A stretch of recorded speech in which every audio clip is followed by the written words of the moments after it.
Good evening students, welcome once again to the online session for our subject Biology for Engineers.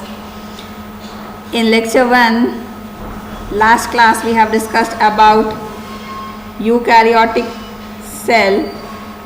Today I am going to discuss about the next topic, that is prokaryotic cell. The structure of prokaryotic cell we'll see in lecture 2, today's topic.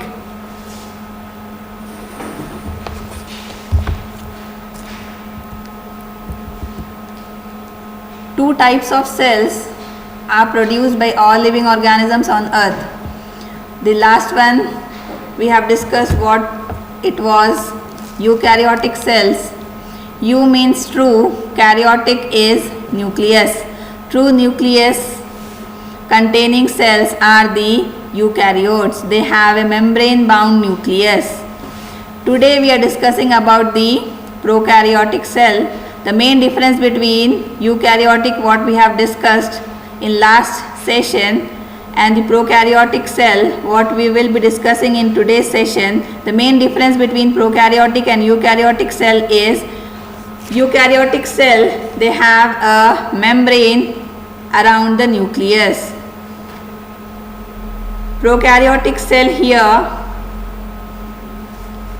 what we will be discussing today, they will not have a membrane bound nucleus. The membrane around the nucleus will be absent in prokaryotic cell, and in the eukaryotic cell they will have a membrane around the nucleus. So this is the main difference between the prokaryotes and eukaryotes.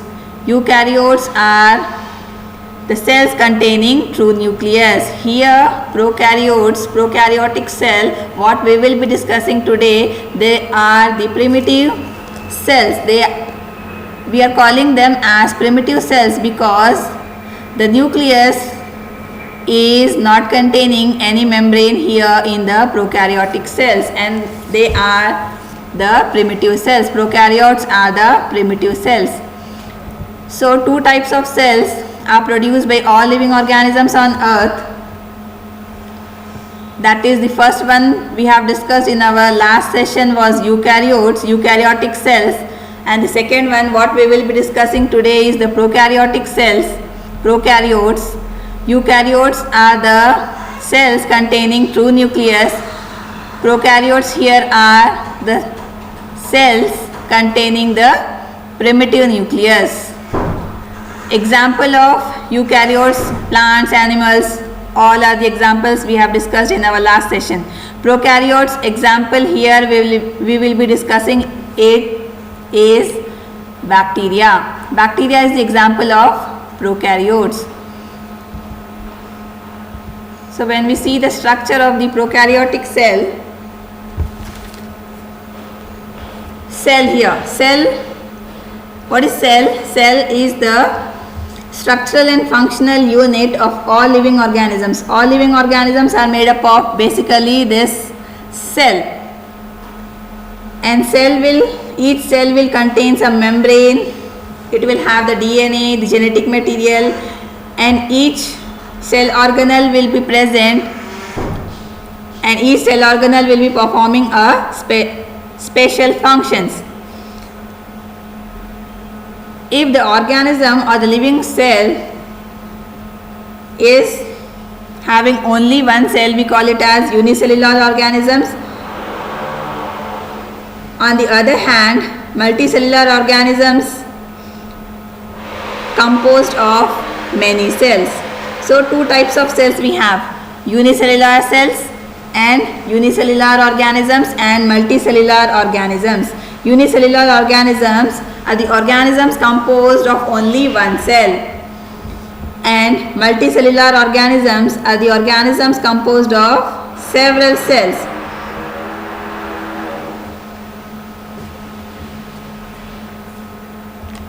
So let us see the structure of prokaryotic cell. When we see the structure of prokaryotic cell here, it is having different structures. The appendages which help in the attachment of the prokaryotic cell or the bacteria here is the flagella. Last class we have discussed flagella was also present in the eukaryotic cell. It will mainly help in the movement, help in the attachment for the bacteria or the prokaryotic cell. Pili, fimbriae, all these pili are the short hair-like units which is surrounding the cell wall of the prokaryotic cell. Fimbriae, pili, flagella are all hair-like structures which is surrounding the cell wall. Next, these are the appendages, flagella, pili, fimbriae. Then we have cell envelope. In the cell envelope, we have cell wall, cell membrane, glycocalyx.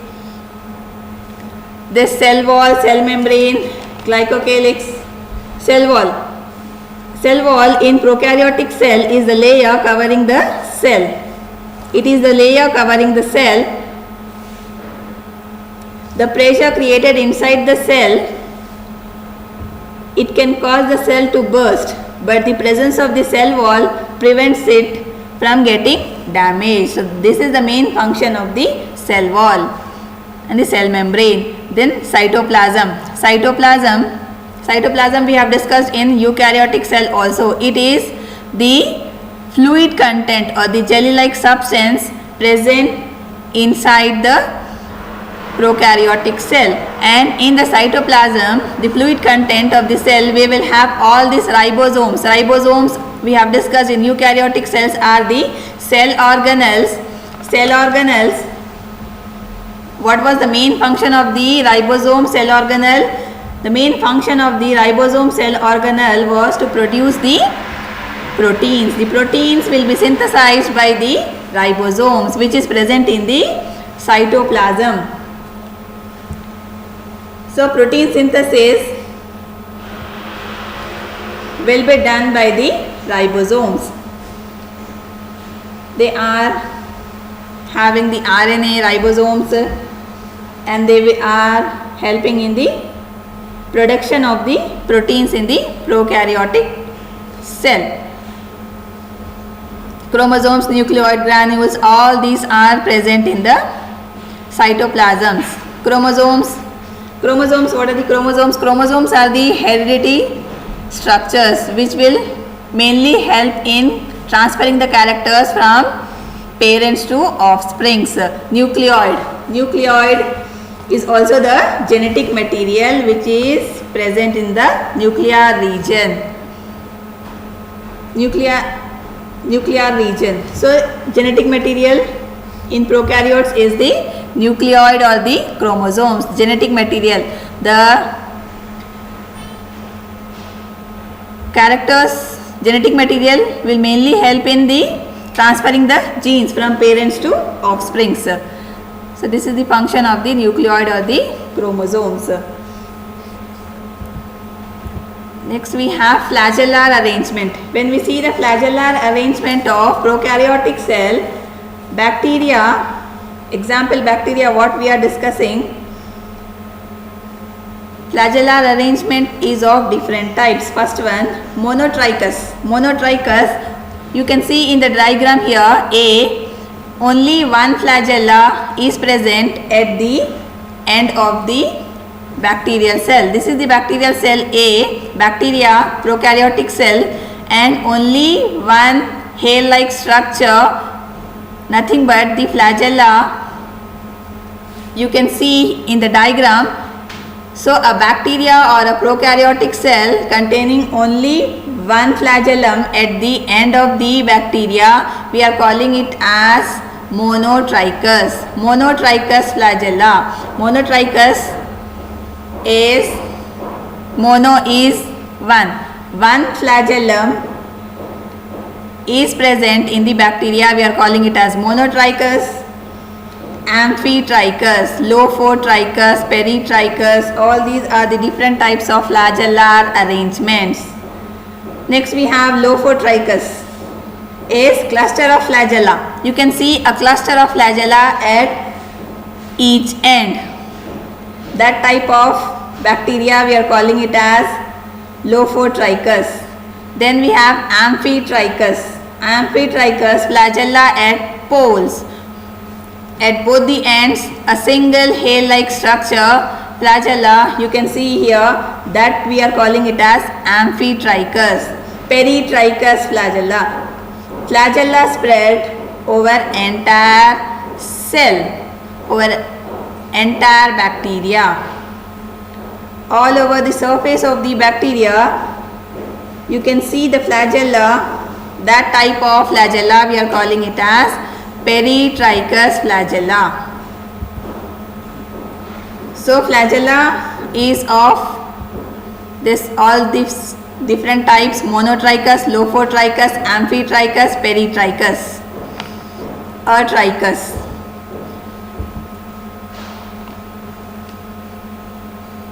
Gram staining, when we talk about the gram staining, bacteria are divided into gram positive and gram negative according to the gram staining. Gram staining technique was developed by Christian Gram. The technique of staining the bacteria, stain here is a reagent which will give color to the bacteria. Staining is the process, stain is the reagent which will give color to the bacteria so that we can easily see the bacteria in the microscope, under the microscope. So, two types of bacteria are present, that is the first one gram positive and the second one is gram negative. Gram positive bacteria, gram positive bacteria and gram negative bacteria. Gram positive bacteria, you can see here when we stain with this gram stain which was developed by Christian Gram, staining technique is giving the color to the bacteria so that we can easily see the bacteria under the microscope and distinguish it into gram positive and gram negative. Gram positive bacteria, you can see here purple color, they are in purple color. So purple color bacteria are the gram positive bacteria. Gram negative bacteria are in which color? They are in pink or red color. When we stain the bacteria, the prokaryotic cell by the staining technique, gram staining technique, and it was developed by Christian Gram in 1884. Basing on the staining technique, we are Hans Christian Gram 1880 divides the bacteria into two main groups, gram positive and gram negative. Gram positive is the bacteria, here you can see in purple color, and gram negative bacteria is in pink or red color. Cell membrane, you can see in the prokaryotic cell the cell membrane, cell wall, cell membrane. Cell membrane, the functions of this cell membrane: energy it will synthesize, nutrients, carries out functions normally carried out by eukaryotic organelles. Eukaryote we have discussed in the last session. Here also the same functions normally carried out by the cell membrane of the prokaryotes. ATP synthesis. Most enzymes of respirations and ATP synthesis. Synthesis of ATP here is, full form of ATP is adenosine triphosphate. ATP is the main energy source for the prokaryotic cell. So energy will be synthesized inside the cell membrane.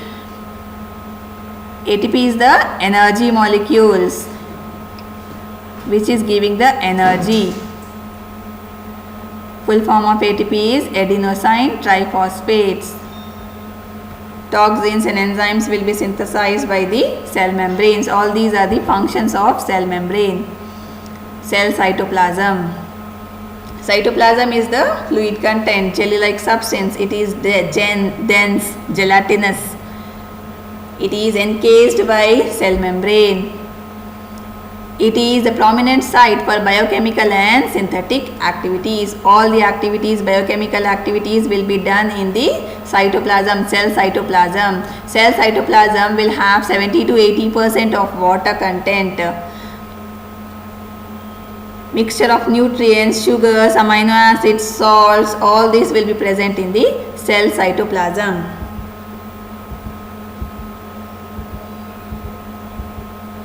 So prokaryotic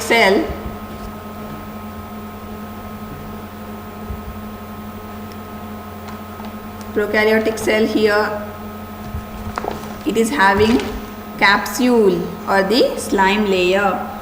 It is the covering of the bacterial cell. Capsule here is the covering of the bacterial cell, which will help in attachment to the substratum for the prokaryotes. Cell wall, cell membrane, cytoplasm. Cytoplasm is the fluid content, jelly-like substance. Ribosomes, we have discussed, ribosomes will help in synthesis of proteins. Nucleoid, chromosomes are the genetic material. Flagellum, we have discussed different types of flagellum. Pili, pilus, fimbriae, all these are the short hair-like units surrounding the cell wall.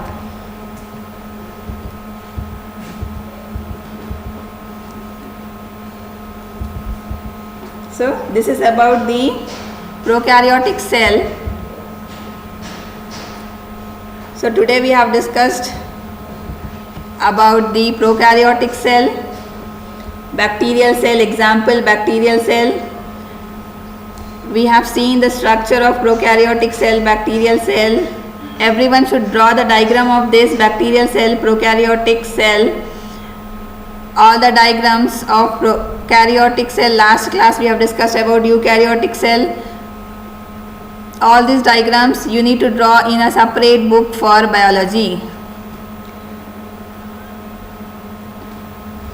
I will be checking when you come to college all these diagrams. Diagrams are very important. I am repeatedly telling you to practice all the diagrams. So thank you students. Next class we'll continue with another topic of our subject biology.